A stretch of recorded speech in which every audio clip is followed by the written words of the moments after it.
큰밥의 얼굴과 주홍 글씨로 유명한 미국의 작가 나다나엘 호손의 작품 중에 데이비드 스완이라는 단편 소설이 있습니다. 이 단편 소설의 내용이 이렇습니다. 시골의 한 젊은이 데이비드 스완이 도시 생활에 대한 풍운의 꿈을 안고 도시로 향하고 있었습니다. 그는 울창한 숲을 지나면서 한쪽에 낮잠을 자게 되는데 데이비드 스완이 잠을 자는 동안에 그에게는 참으로 엄청난 일이 벌어지게 됩니다. 아들을 잃은 부자 노부부가 그곳을 지나면서 마차가 고장이 나는 바람에 그 위치에 서게 되지요. 그러면서 거기에서 자고 있던 스완을 보게 됩니다. 자고 있는 모습이 마치 잃었던 자기 자식, 자기 아들과 너무나 닮아 있어서 생각을 합니다. 이 청년을 양자로 받아들일까? 양자도 받아들이고 이제 유산을 이 사람에게 남길까? 이런 생각을 합니다. 그런데 그가 자고 있다 보니까, 깨지 않고 자고 있다 보니까 깨어 있어야 말을 걸어서 뭔가 이렇게 이야기도 나눠보고 물어볼 텐데 자고 있어서 이 친구를 깨워야 되나 말아야 되나, 자고 있는 친구 흔들어가지고 깨워서 당신 내 잃었던 아들과 참 닮아 있는데 당신 양자 삼고 싶다 이렇게 말할 수는 없지 않습니까? 그래서 한참을 그곳에서 기다리고 망설이다가 그러는 사이에 마차 소리 다 되었습니다 하는 소리를 듣고 그 부부는 그만 그 자리를 뜨게 됩니다.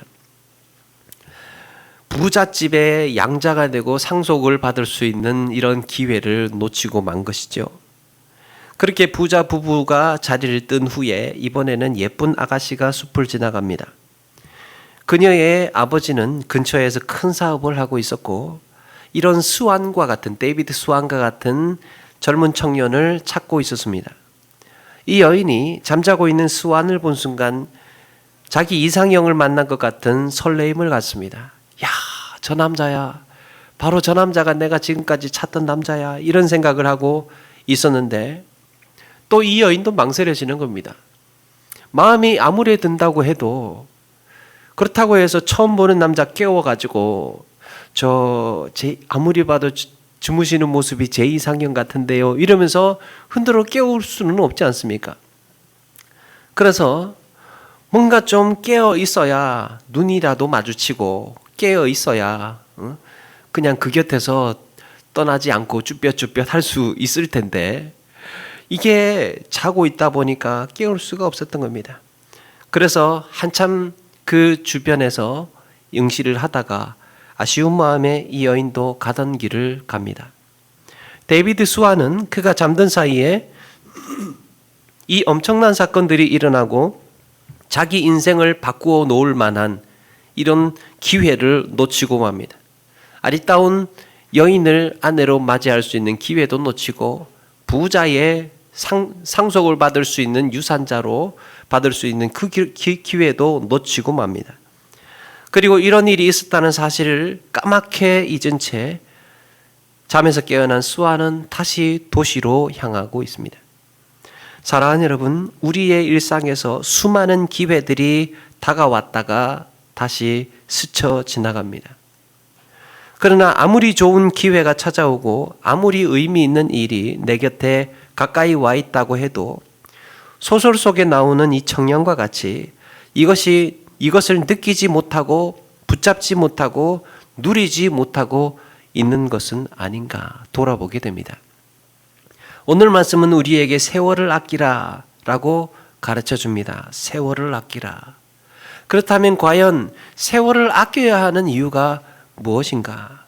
우리 인생에서 내게 다가오는 의미 있고 소중한 기회를 붙잡기 위해서는 어떤 태도가 우리에게 필요한가 같이 한번 나누어 보려고 합니다. 여러분들 세월이 아깝다고 느낄 때가 언제입니까? 세월이 아깝다. 다른 말로 시간이 아깝다라고도 하죠. 시간이 아깝다. 예를 들면 시험을 코앞에 둔 학생이요. 이 시험 공부를 안 하고 시험을 코앞에 두고 있는데 시험 공부하지 않고 그 시간을 게임하고 놀고 그러고 있습니다. 그렇게 낭비하고 있는 시간을 가리켜서 시간이 아깝다라고 하죠. 열심히 일해야 하는 근무 시간에 직원이 일은 안 하고 일과 관련이 없는 다른 무언가를 하고 있다면 사장님이 보기에 시간이 아깝다 이렇게 생각을 할 겁니다. 반대로 공부할 시간을 확보하기 위해서 잠을 좀 덜 자고 쉬는 시간을 줄이기 위해서 애를 쓸 때 공부 시간을 아낀다라고 말할 수 있습니다. 시간을 아낀다. 우리가 흔히 하는 말에도 아유 시간 아까워. 아까운 시간 다 썼네. 시간을 아깝다라고 하죠. 이게 무슨 말입니까?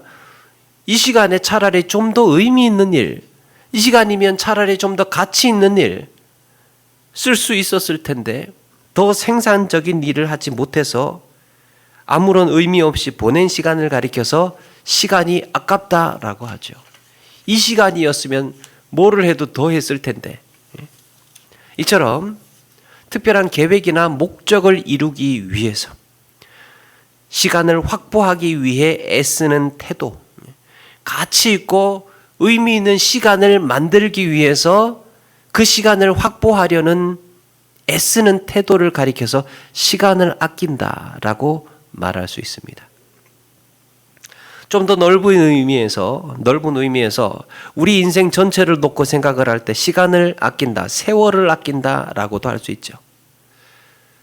이 신앙생활에서 성경에 나오는 시간 개념 중에 우리에게 중요한 시간 개념이 한 가지 있는데요. 헬라어에는 시간을 나타내는 단어가 두 가지가 있죠. 하나는 크로노스라는 겁니다. 크로노스. 또 하나가 카이로스입니다. 이때 크로노스는 끊임없이 흘러가는 시간을 말합니다. 그냥 정해지지 않은 그냥 쭉 흘러가는 시간을 크로노스라고 합니다. 물 흐르듯이 지나가는 시간이에요. 흘러가는 시간입니다. 흘러가는 세월. 무작정 무한정 흘러가는 시간. 그걸 크로노스. 그런가 하면 카이로스는 제한된 시간, 특정한 시간을 말합니다. 시간이 제한되어 있어요. 어떤 의미 있는 시간이 정해져 있습니다. 언제부터 언제까지가 기한이 정해져 있는 거예요. 우리말에도 시간과 시각을 구분하지 않습니까? 시간과 시각. 우리가 아는 것처럼 시간은 계속적인 이어지는 시간을 말합니다. 또 시각은 주어진 시간이에요. 주어진 시간. 짧은 주어진 시간. 정해진 시간. 그 짧은 찰나를 가리켜서 시각이라고 합니다. 그래서 크로노스를 시간으로 보고 카이로스를 시각으로 본다면 이해가 도움이 될지 모르겠습니다. 그런데 여기에 조금 더 의미심장한 것이 있습니다. 성경에서 카이로스를 말할 때, 카이로스라고 할 때 주로 어떤 의미를 가지고 있느냐? 하나님의 계획 속에 주어진 시간이에요. 카이로스. 하나님의 계획 속에 주어진 시간. 잠시 후에 시험을 볼 텐데 공부 시간 3시간 준다. 조금 있다가 우리 시험 보는데 공부 시간 3시간 준다. 그 3시간이 우리에게 주어진 거예요. 이렇게 시험이라는 목적, 우리에게 주어진 시간, 그 시간은 어떻게 활용해야 됩니까? 시험 준비하기 위해서 활용을 해야 되겠죠. 이렇게 시험이라는 목적을 위해서 처음과 끝이 정해 있는 시간을 카이로스라고 합니다.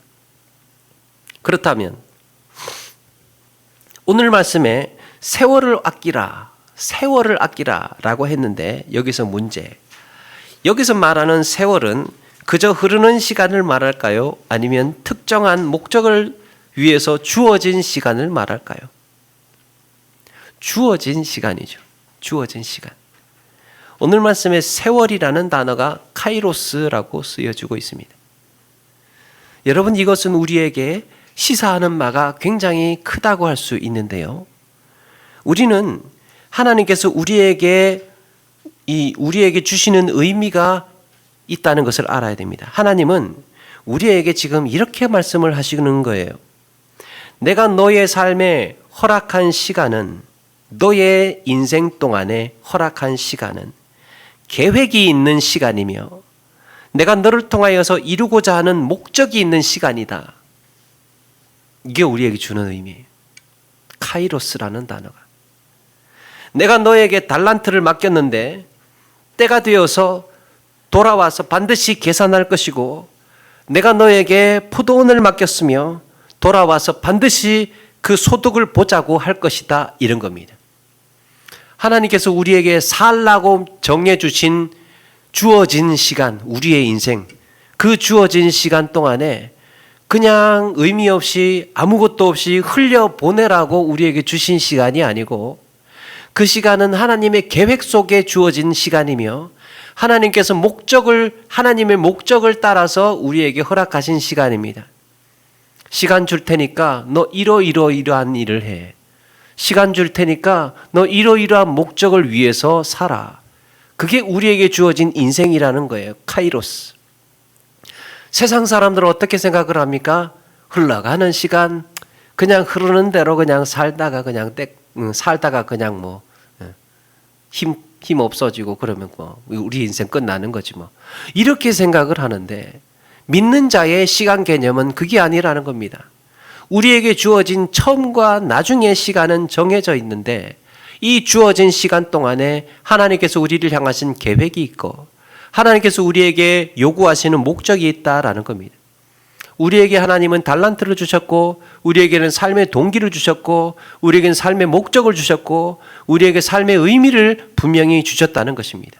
우리가 그걸 의식하고 살아가는 사람이 그리스도인이고, 그런 의식으로 사는 세계관이 기독교 세계관이라고 합니다. 그런데 우리가 살고 있는 이 시대가 어떻습니까? 흘러가는 대로 무계획이 계획. 네가 하고 싶은 대로 해라. 네가 하고 싶은 대로 해라. 그게 네가 할 일이다. 이렇게 가르친다는 거죠. 나라는 존재의 목적은 그냥 그때그때 정하면 되고, 그것도 싫으면 그저 체념하고 한 세월 살도록 그냥 흘러가는 대로 살아. 네가 좋아하는 대로, 네가 원하는 대로 살아. 네가 좋아하는 대로, 원하는 대로. 그게 진리야. 이렇게 우리에게 가르친다는 거예요. 이것을 사도 바울은 때가 악하다고 말씀하고 있습니다. 자기의 개성, 자기의 나름대로의 의미, 자기 인생의 의미를 자기가 부여하고 자기의 삶의 목적을 자기가 정하도록 하는 그 시대 속에서 우리는 깨달아야 된다는 겁니다. 아니다. 이것은 주어진 시간이다. 이것은 하나님의 계획 속에 살고 있는 우리의 인생이다라는 것을 우리는 믿어야 된다는 겁니다. 그렇다면 우리에게 주어진 이런 세월을 낭비하지 않고 하나님께서 맡기신 계획과 목적대로 세월을 아끼며 살기 위해서 우리는 끊임없이 의식해야 할 것이 있습니다. 끊임없이 의식해야 할 것이 무엇인가? 먼저 17절에요. 그러므로 어리석은 자가 되지 말고 오직 주의 뜻이 무엇인가 이해하라. 어리석은 자가 되지 말고 오직, 강조하고 있죠. 주의 뜻이 무엇인가 이해하라. 주의 뜻이 무엇인지 이해하라. 이 말씀은 로마서 12장 2절에도 동일하게 등장합니다. 너희는 이 세대를 본받지 말고 오직 마음을 새롭게 함으로 변화를 받아 하나님의 선하시고 기뻐하시고 온전하신 뜻이 무엇인지 분별하도록 하라. 하나님의 온전하신 뜻이 무엇인지를 분별하도록 하라. 오늘 말씀에는 주의 뜻을 이해하라. 동일한 이야기입니다. 때가 악한 이 세대를 본받지 말고 하나님의 온전하신 뜻이 무엇인지를 우리는 끊임없이 분별할 수 있어야 된다는 거예요. 하나님께서 이것이 우리에게 주신 하나님의 의도인가? 하나님의 계획인가? 이것이 우리에게 주신 하나님의 뜻인가를 우리는 의식해야 된다는 거예요. 왜? 하나님께서 우리에게 우리의 삶을 주셨기 때문에, 우리는 주어진 인생을 살기 때문입니다. 카이스트의 뇌과학자 김대식 교수님의 강의를 제가 종종 관심을 갖고 듣게 됩니다. 그런데 어느 날 이분이 이런 이야기를 해요. 현대 뇌과학에는 시간 개념도 착시 현상 중에 하나로 이해한다는 겁니다. 시간 개념. 사람들마다 시간 개념을 가지고 있는데 그것이 뇌가 느끼는 착시 현상이라는 겁니다. 이게 무슨 말이냐? 사람이 나이가 들면 시간이 점점 빨라지고 있다는 것을 느낀다는 거예요. 사람이 나이가 들어가면 갈수록 시간이 빠르게 느껴진다는 겁니다. 어렸을 때는 한 달이 지나는데 어마어마하게 느껴지는데, 한 달이 지나는 것만 해도 어마어마하게 늦게 느껴지는데 어른이 되고 나면 1년 지나는 게 아무것도 아니라는 겁니다. 눈 깜빡할 사이에 1년이 훌떡 그렇게 지나가고 있습니다. 도대체 2021년도 시작한 지가 언제인데 벌써 1년 반이 훌쩍 이렇게 또 지나가고 있습니다. 이거는 우리만 느끼는 것이 아니고 온 세상 사람들이 동일하게 느끼는 거랍니다. 역사적으로도 수많은 인류가 그렇게 똑같이 느껴왔다라고 말하고 있습니다. 그런데 어른이나 아이나 같은 물리적인 시간, 하루 24시간 동일하게 보내는데 왜 어렸을 때는 시간이 길게 느껴지는 것이고 어른이 되면 나이가 들수록 시간이 짧게 느껴지는 것일까? 몇 년 전에 이게 뇌과학에서 밝힌 결과라고 하면서 하는 이야기입니다. 이유가 뭐냐 하면 어린아이들의 뇌는 뇌 안에 있는 신경세포들의 신경세포의 정보 처리 속도가 어른들보다 훨씬 빠르다고 합니다. 뇌에서 정보를 처리하는 속도가. 이게 무슨 말이냐? 어렸을 때의 뇌는 세상을 좀 더 자주 볼 수 있다는 거예요. 세상을 좀 더 자주 볼 수 있다는 말은 세상을 슬로우 모션으로 본다는 얘기입니다. 우리가 TV에 축구 경기나 복싱 경기를 할 때 슬로우 모션 자주 보여주지 않습니까? 그 슬로우 모션 천천히 보여주려면 어떻게 해야 되느냐? 그 장면들을 더 많이 쪼개는 거예요. 더 많이 쪼개서 그 장면들을 더 많이 보여주는 겁니다.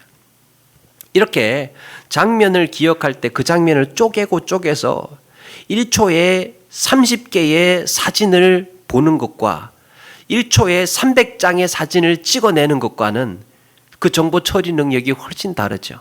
근데 아이들의 이 신경세포 정보 처리 능력은 예를 들면 1초에 300장을 다 찍는다는 겁니다.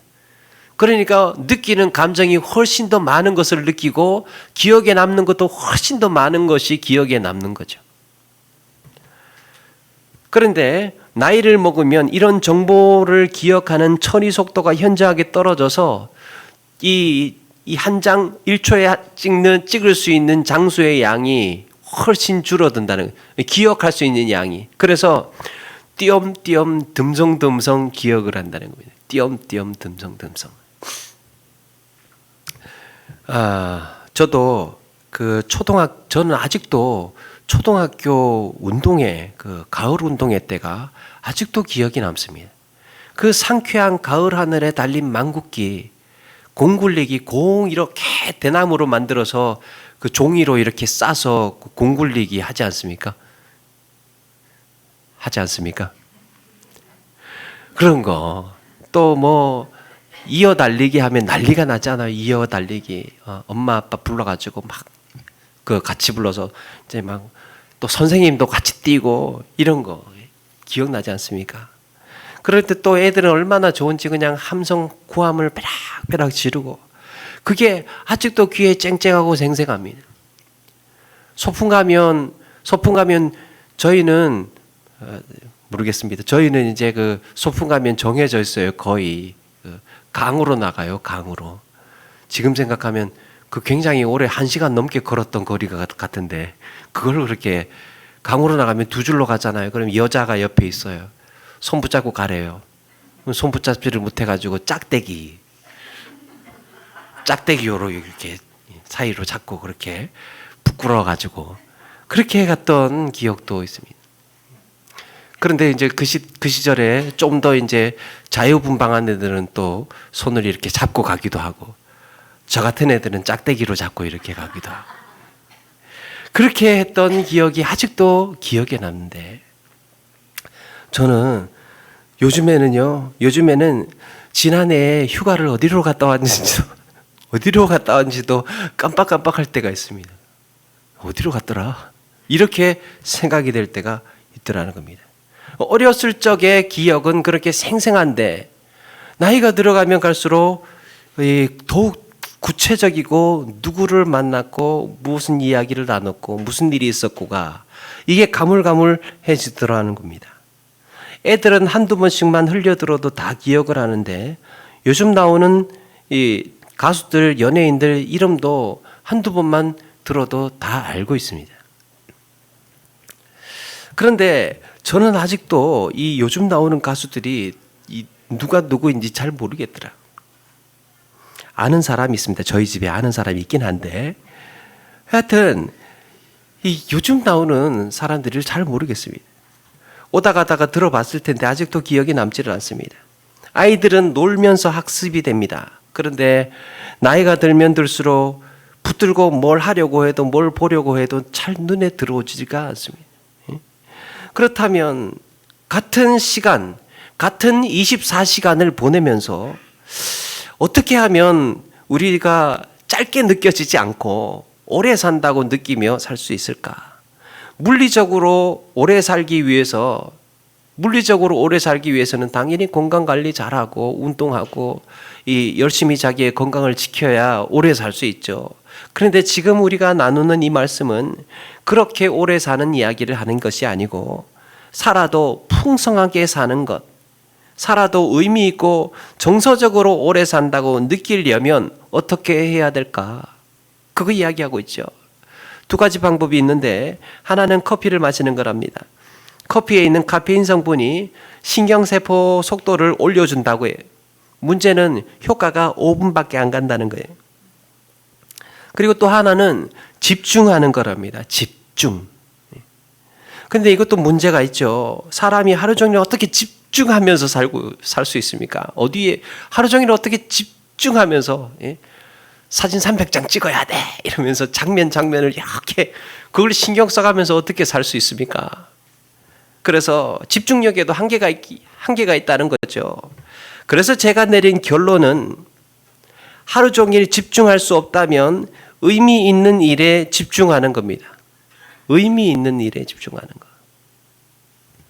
우리는 기억해야 하고 중요하고 의미 있는 일에 때로는 집중하지 못하고 그냥 때로는 상처받는 일에 또 별로 중요하지 않는 일에 내 인생을 좌지우지하지 않는 그런 일에 집착을 해서 낭비하고 있는 것은 아닌가 돌아보게 됩니다. 어차피 물리적인 시간은 똑같이 흘러가는 것이고 지금의 모든 삶을 우리가 다 담아내고 다 기억할 수 없다면 내가 집중해야 할 것을 선별하자는 거예요. 그 우리가 할 수 있지 않습니까? 집중해야 할 것, 내가 집중해야 할 것을 내가 정해보는 거예요. 바로 그 선별 기준이 무엇입니까? 하나님의 뜻이라는 겁니다. 하나님의 뜻. 베드로전서 4장 2절에 이렇게 말씀합니다. 그 후로는 다시 사람의 정욕을 따르지 않고 하나님의 뜻을 따라 육체의 남은 때를 살게 하려 함이라. 육체의 남은 때를 이제 우리 하나님의 뜻을 따라서 살자 말하고 있습니다. 너희가 음란과 정욕과 술 취함과 방탕과 향락과 무법한 우상 숭배를 하여 이방인의 뜻을 따라 행한 것은 지나간 때로 족하도다. 지난 때로 족하도다. 지금까지의 우리의 삶이 세상의 향락과 육체의 쾌락과 이 여러 가지 이 세상적인 이 것이었다면 이거 충분히 했지 않느냐. 지나간 때로 족하도다.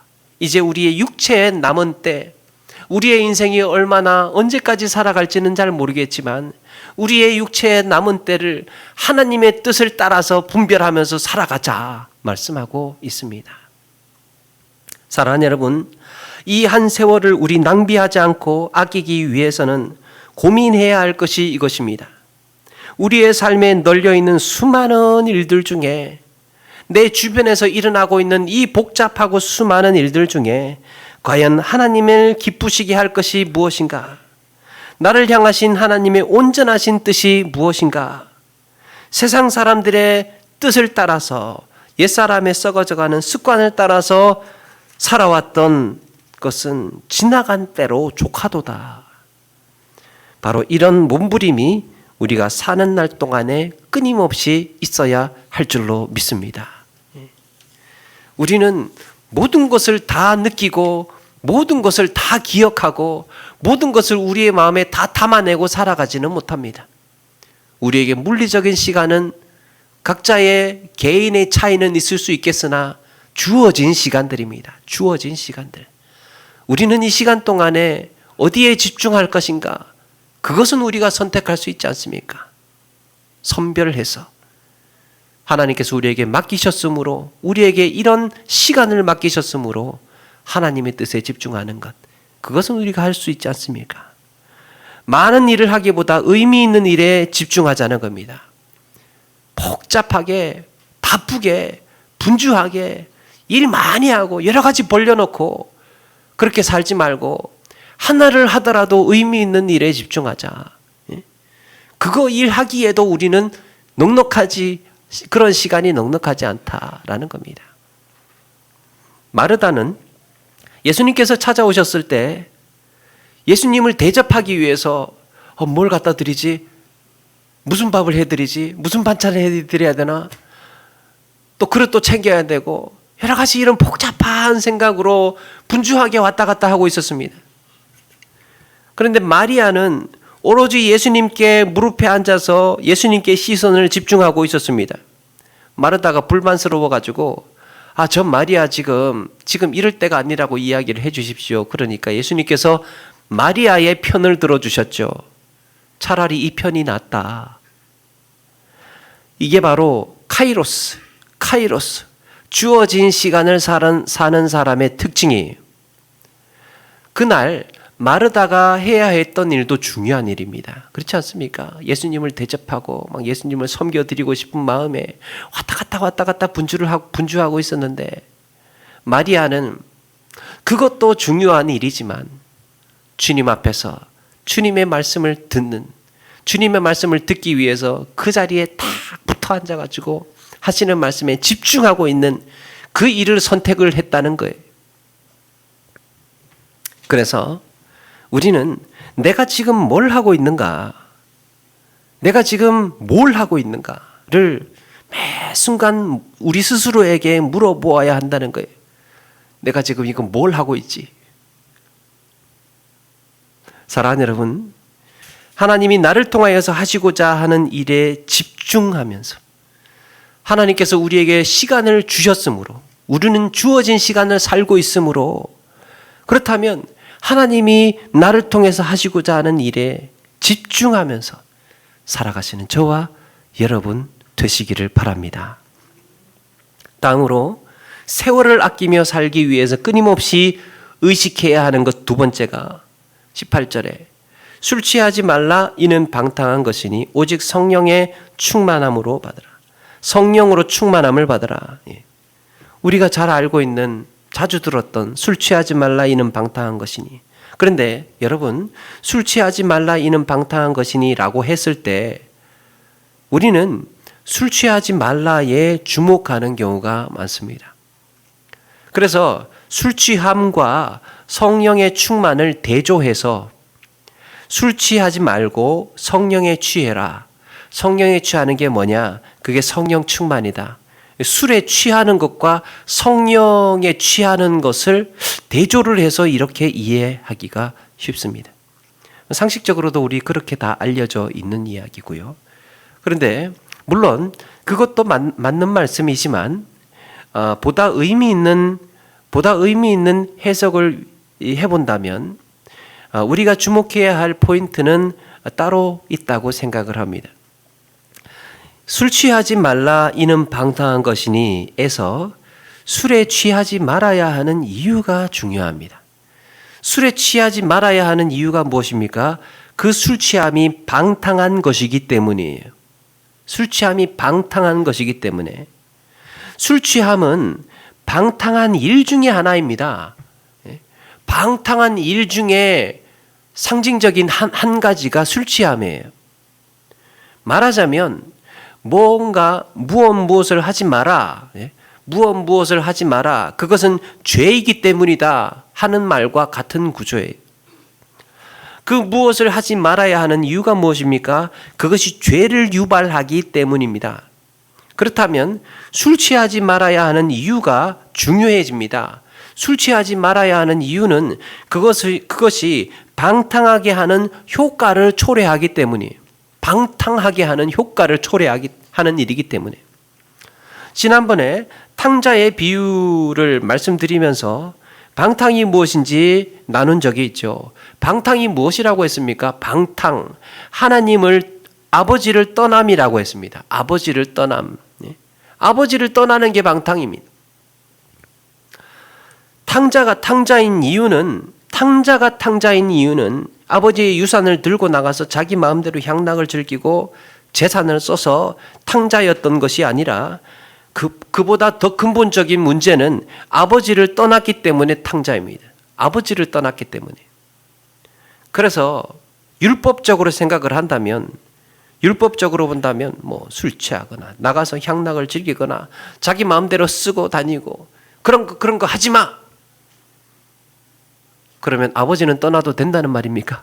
아니지요. 그래서 아버지를 떠난 자에게 나타나는 자연스러운 현상이 이런 것들이라는 겁니다. 주어진 돈의 정확한 사용처를 알지 못하고, 아버지를 떠나왔으니까 유산은 받았는데 아버지는 떠나왔어요. 그래서 이 돈을 어떻게 써야 될지 사용처를 잃어버렸습니다. 그게 방탕이에요. 자기가 가진 능력을 어떻게 써야 할지, 자기에게 주어진 시간을 어떻게 써야 할지를 하나님을 떠나고 나니까 어떻게 써야 될지를 잃어버린 겁니다. 어디에 집중해야 될지, 어디로 가야 할지 알지 못한 상황을 가리켜서, 상태를 가리켜서 방탕이라고 하는 것입니다. 아버지를 떠났으니까, 아버지를 외면했으니까, 그러면 이제 내가 가진 돈, 내가 가진 능력, 내가 가진 시간, 이거 어떻게 써야 되지? 자기 소견에 옳은 대로 사용하게 되는 거죠. 여러분, 사탄의 주된 목적이 무엇인지 아십니까? 사탄의 주된 목적. 사탄의 절대 과업이 있습니다. 사탄이 정말 간절히 소망하는, 지금도 열망하는 한 가지가 있습니다. 우리를 향해서 열망하는 것 한 가지가 무엇이냐? 시선 돌리기예요. 시선 돌리기. 하나님을 향하고 있는 인간의 시선을 다른 곳으로 돌리는 일을 하고 있습니다. 시선 돌리는 일이 사탄이 하는 일입니다. 이거는요, 에덴 동산에서부터 시작됐어요. 하나님을 바라보지 말고 네 인생을 살아. 언제까지 하나님께 매여 살 거야. 그러면서 선악을 알게 하는 나무 열매를 보여주죠. 선악을 알게 하는 나무. 그 여자가 그 나무를 본즉 먹음직도 하고 보암직도 하고 라고 했습니다. 선악을 알게 하는 나무 열매에 시선이 고정된 순간 사탄의 시선 돌리기가 성공한 겁니다. 보암직도 하고, 인류 역사는 그래서 방탕의 역사가 시작이 된 거예요.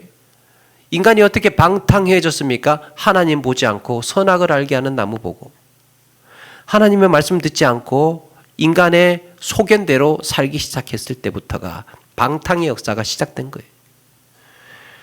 하나님께서 사탄에게 욥을 자랑하신 적이 있죠. 너 욥이라는 친구 아니야. 욥과 같은 사람 없어. 온전하고 정직해서 하나님을 경외한, 악에서 떠난 사람이 없느니라. 그러면서 욥을 자랑하시니까 사탄이 뭐라고 합니까? 그거야 재산 많이 주셔서 그런 거 아닙니까? 건강 주시고 가족도 주셔서 그런 거 아닙니까? 다 뺏어 보셔요. 하나님 떠날걸요. 그래? 그럼 네 마음대로 해봐. 네 마음대로 해봐. 대신에 욥의 생명은 빼앗지 마라. 그때부터 욥은 순식간에 모든 것을 잃어버립니다. 심지어 온몸에 이 피부병까지 나서 질그릇 같은 걸로 퍽퍽 끓고 있으니까 보다 못한 아내가 뭐라고 합니까? 하나님을 욕하고 죽어라. 하나님을 욕하고 죽어라. 결국에는 하나님을 배반하라는 겁니다. 하나님을 떠나라는 거예요. 그게 사탄의 목적이었던 겁니다. 사탄의 목적. 하나님을 어떻게 떠나게 할 것인가? 하나님에게서 어떻게 시선을 다른 곳으로 돌리게 할 것인가? 더 달콤한 곳이 있다고, 더 좋은 곳이 있다고, 더 의미 있는 것이 있다고 지금도 우리에게 유혹해 오는 것 아닙니까? 이런 점에서 하나님을 떠남을 방탕이라고 한다면 그와는 반대로 하나님께 시선을 집중하고 하나님의 뜻이 무엇인지를 분별하고 그렇게 내가 해야 할 일을 정확히 알고 그 일에 온 마음과 온 힘을 집중하는 것을 가리켜서 성령 충만이라고 할 수 있습니다. 그러므로 성령 충만한 사람은요, 하나님의 기쁘신 뜻을 알고 해야 할 말을 할 줄 아는 사람이며 해야 할 일이 무엇인지를 정확히 아는 사람이라고 말할 수 있습니다. 우리가 성령 충만을 받았다라고 하면 언젠가에는 성령 충만을 받았다라고 하면 뭔가 기적을 행하고 성령 충만해가지고 공중부양 한 3m 정도 하고 성령 충만해서 손을 올리면 사람들이 벌컥벌컥 일어나고 초자연적인 능력을 행하는 것으로 성령 충만하여서 그렇게 생각을 하기가 쉽습니다. 물론 성령 충만한 가운데에 하나님의 역사가 일어나기도 하죠. 하나님의 기적이 일어나기도 합니다. 그런데 여러분, 본질은 하나님의 뜻이 나를 주장해서 내가 거기에 온전히 순종하는 것입니다. 하나님의 뜻이 나의 모든 이 인격을 주장하셔서 내가 거기에 완전히 복종하는 것입니다. 그래서 베드로와 요한이 성령 충만하여서 공회 앞에서 한 말이 무엇이냐? 하나님 앞에서 너희의 말을 듣는 것이 하나님의 말씀을 듣는 것보다 옳은가 판단하라. 그들이 성령 충만해서 한 말입니다. 너희들 앞에서 지금 내가 두려워 떨어야 되느냐? 하나님 앞에서 너희들이 말하는 것 중에 너희들 말 듣는 것과 내 말, 하나님 말씀 듣는 것이 뭐가 옳은지를 너희들이 판단해 봐라. 그게 성령 충만한 가운데 했던 이야기예요. 그러니까 내가 지금 무슨 말을 해야 되는지를 정확히 아는 사람이에요. 정확히 아는 사람. 내가 지금 어떤 일을 해야 되는지를 분명히 판단하고 있는 사람입니다. 분별력 있고 이해력 있는 이런 사람이 성령 충만한 사람입니다. 스데반 집사가 돌에 맞아 죽어가는 가운데에 성령 충만하여서 한 말이 무엇입니까? 주여 이 죄를 그들에게 돌리지 마옵소서. 만약에 성령 충만이 기적이라고 한다면 스데반 집사가 성령 충만하여서 그 자리에 있던 사람들이 다 쓰러졌더라. 이렇게 나와야 되는 것 아닙니까? 기적이라고 한다면. 근데 그게 아니라는 거예요. 성령 충만의 본질은 물론 그럴 수도 있죠. 그럴 수도 있으나 그 시점에서 그 타이밍에 무슨 말을 해야 될지를 정확히 깨닫고 분별해서 하나님께 집중해서 하나님께서 나를 통하여서 하시고자 하는 말씀이 무엇인지를 기꺼이 순종하고 따르고 복종할 줄 아는, 마치 예수님께서 십자가에 달려 죽으실 때와 동일한 반응을 스데반 집사가 그날 보였던 겁니다. 온 마음과 시선을 하나님께 집중했을 때, 우리의 마음과 우리의 시선을 하나님께 집중했을 때 하나님은 하늘의 문을 여시고 그 순간 마땅히 해야 할 말을 그의 입에 주셨던 것입니다. 사랑하는 여러분, 우리는 이 땅에서의 삶이 영원하지가 않습니다. 우리의 삶이 영원하지가 않습니다. 하나님의 온전하신 뜻이 무엇인지 분별해서 거기에 집중하기에도 넉넉하지 않은 세월을 살아가고 있습니다. 왜 그렇습니까? 주어진 세월, 한정된 시간이기 때문이에요. 그래서 한순간도 하나님께 시선을 떼지 않고 집중하는 자세가 우리에게 필요합니다. 하나님께서 오늘 나에게 무엇을 명하시는지, 매 순간마다 어떤 반응 보이기를 기뻐하시는지, 그렇게 하나님의 뜻이 나를 주장하여서 기꺼이 순종하려는 태도를 가져야 합니다. 우리에게 주어진 시간은 하나님의 계획된 시간이고 우리에게 주어진 우리의 인생은 하나님의 목적이 있는 시간이라는 것 우리가 꼭 기억하고 내 마음대로 흘려보내도 되고 내 마음대로 써도 되겠지. 그냥 내 뜻대로 그냥 아무렇게나 보내도 되겠지 라고 생각할 것이 아니라 이 시간은 정해진 시간이다. 이 시간은 제한된 시간이다. 시작이 있었으니까 마지막이 있고 하나님께서 베푸셨으니까 계산할 날이 있다 라는 것을 늘 마음에 기억하고 살아야 한다는 것입니다.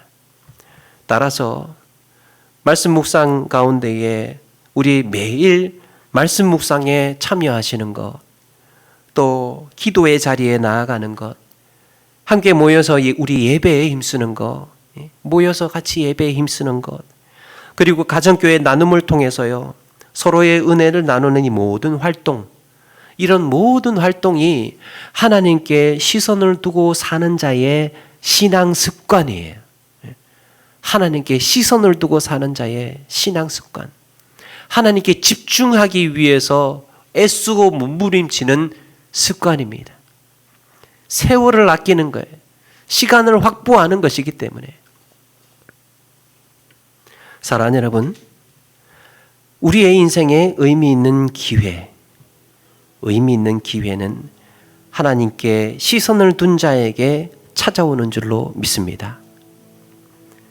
하나님께서 원하시는 것, 하나님의 뜻이 무엇인지를 늘 감지하고 귀 기울이고 있어야 때가 왔을 때 그걸 붙잡을 수 있고 때가 왔을 때 우리의 온 몸과 마음을 투자할 수 있고 쏟아부을 수 있고 때가 왔을 때 그때를 위하여서 우리의 온 에너지와 온 노력을 사용할 수 있지 않겠습니까?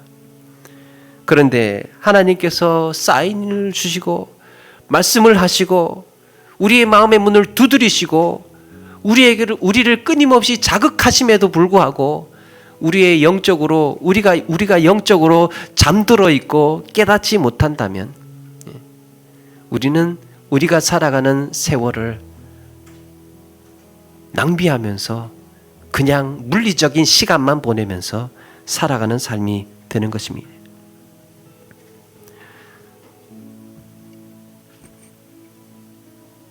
그저 내가 바라보고 싶은 것, 거기에만 집착하고 거기에 마음이 빼앗겨서 살아가고 있다면 우리에게 주어진 세월이 아깝지 않겠습니까? 그러므로 우리에게 허락된 시간은 하나님의 목적이 있는 시간임을 꼭 기억하시고 내가 의미 있게 집중해야 할 때를 놓치지 않는 지혜로운 그리스도의 삶이 되시는 저와 여러분 되기를 주의 이름으로 축원합니다.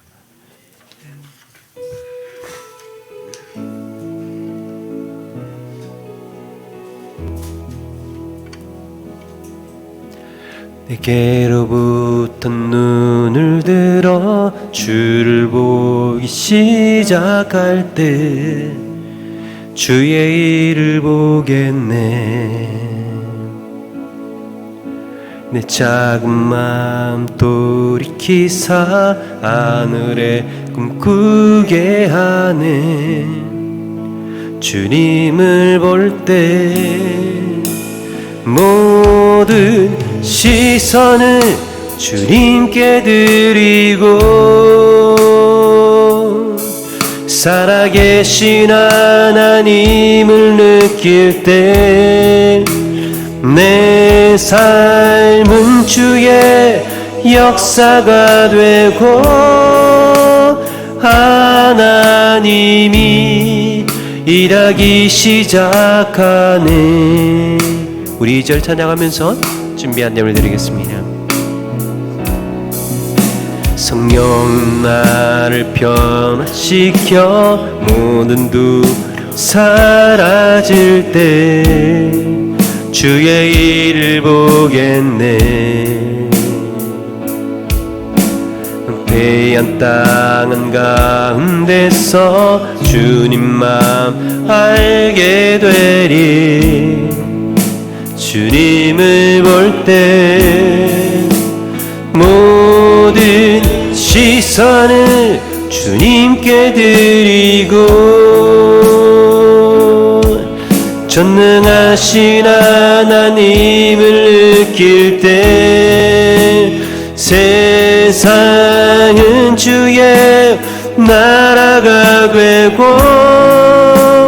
하나님이 일하기 시작한 모든 시선을 주님께 드리고 전능하신 하나님을 느낄 때 세상은 주의 나라가 되고 하나님이 일하기 시작하네. 아멘. 오늘 우리 말씀 기억하면서 잠시 한번 기도하며 나가기를 원합니다. 하나님께서 우리에게 허락하신 우리 이 세월은 주어진 시간이며 하나님의 계획과 목적을 위하여서 우리에게 허락하신 시간임을 오늘 말씀을 통하여서 다시 한번 돌아보며 하나님 허송세월 보내지 않고 그 아까운 시간 낭비하지 않고 살아갈 수 있도록 인도해 주옵소서. 하나님, 그러기 위해서 하나님의 뜻이 무엇인지를 하나님 우리가 집중하면서 바라보게 하여 주시고 우리 한순간도 주님에게 시선을 놓지 않고 그렇게 살아가기를 원합니다. 무엇이 중요한지 우선순위를 정하게 하여 주시고 하나님 말씀과 기도 안에서 하루하루 승리하는 삶을 살아가게 해달라고 우리 다짐하고 고백하며 잠시 한번 기도하며 나가겠습니다. 같이 한번